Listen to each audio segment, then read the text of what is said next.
Помню, был общий танец на свадьбе двоюродного брата.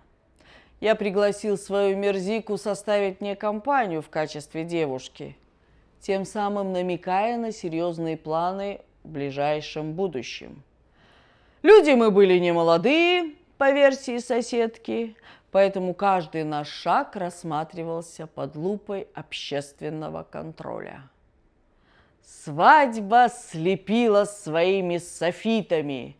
Тяжелый дым, мокрый снег, степной ветер, фонтан шампан, эффектные женщины с огнями, дерзкие танцоры в каракулевых шапках. Весело было всем, кроме гостей.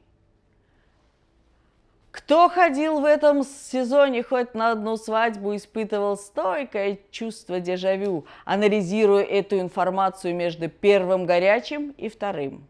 Что говорить, загрустили и мы. Втягивать живот и держать осанку уже не было сил, и я вытащил Мерзие на общий танец. Сделать это было несложно, потому как она испытывала схожие с моими ощущения. Ненавязчивый общий танец сменился рок-н-роллом, и мы в каком-то диком рывке стали выделяться из толпы.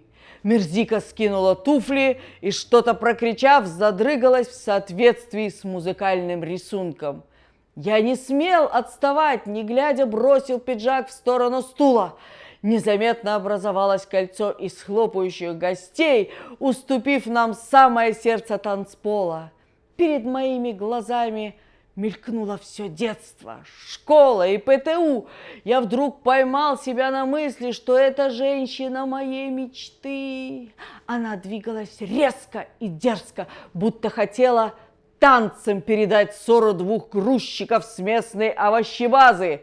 Это подкупало. Сразу подумал, что танец может сказать о человеке больше, чем пенсионный фонд. Музыка резко оборвалась под овацией гостей. Я подошел ближе и трепетно обнял Мерзие. Наши взгляды встретились, и я почувствовал тепло где-то глубоко внутри меня. Хотелось запомнить этот момент, чтобы пронести его через всю жизнь. Слова были лишними, но я каким-то нечеловеческим усилием прошептал ей на ушко: «Диана, больше меня так не позорь. Биташки и тизешки к горячему даже не притронулись».